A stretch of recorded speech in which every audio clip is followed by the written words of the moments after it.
Today we're going to compare the Xbox Series X and the new PlayStation 5. Which console should you buy to get the best possible gaming experience?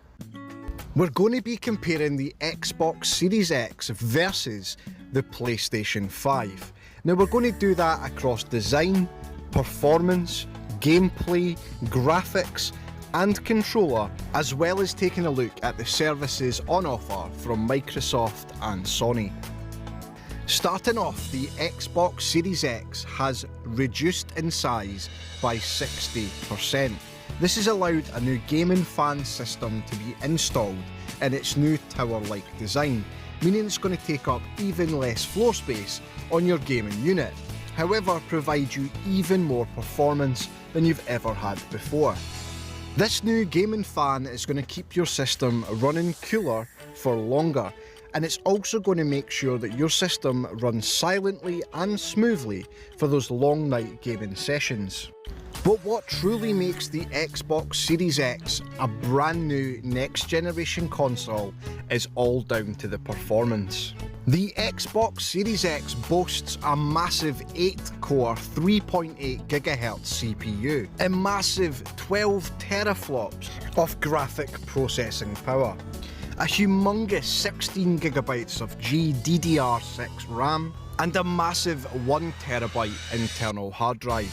That means the Xbox Series X can support 8K resolution and a massive 120 frames per second refresh rate. That means that your games are going to look crystal clear and run smoother than ever before. The Xbox Series X will be available from November 10th, 2020 and will come in at just £449. Now let's compare this to the PS5. In my opinion, the PS5 is a far better looking console with a very sleek and futuristic design with long elegant curves and flashing LED lights. A console that any gamer would feel privileged to have in their gaming space at home. However, when we compare the spec with the Xbox Series X, the PlayStation 5 just doesn't quite hold its own. With a slightly smaller 825GB of internal storage. That's 175GB less than the Xbox Series X. The PlayStation 5 also boasts a 3.5GHz 8-core CPU, which again is just slightly slower than the Xbox Series X.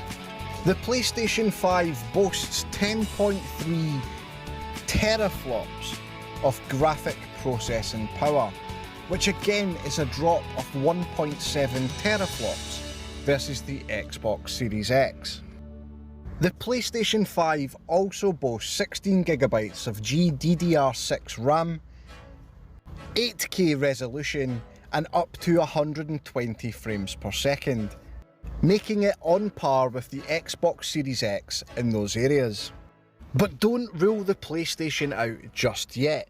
The PlayStation 5 will be £449 here in the UK, making it similarly priced to the Xbox Series X, but advertised with far more accessory attachments. There's far more information that you need to make an informed decision on what console is right for you. Now let's take a look at some of the exclusive games coming to each of the two consoles. Exclusive to the PlayStation 5 we have the new Spider-Man game, Horizon 2, Forbidden West and Gran Turismo 7. So if these are games that you're interested in playing, then make sure you buy a PlayStation 5. Comparing that to the exclusives on the Xbox Series X, you can get your hands on Halo Infinite, Hellblade 2, Forza Motorsport 8 and State of Decay 3. For those of you on a bit of a budget, Xbox is also releasing the Series S. Now the Series S is still an upgrade and still a next generation console, but without the price tag. You are going to lose some of the internal spec, but it's still worth considering for those of you on a budget. Now, when it comes to services on offer from both Microsoft and Sony, there's a lot of things to consider. For example, if you stream on Twitch, like me, shameless plug-in, check the link in the description below, you'll also find it easier to stream via the PlayStation setup with a native Twitch application built right into the console.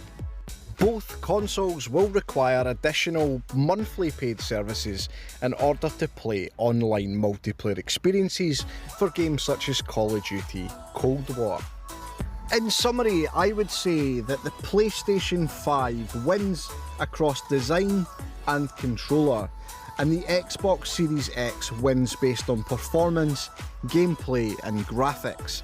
So it depends very much what you're looking to do out of your next console on which one you should buy. Let me know in the comments below which console you're going to buy.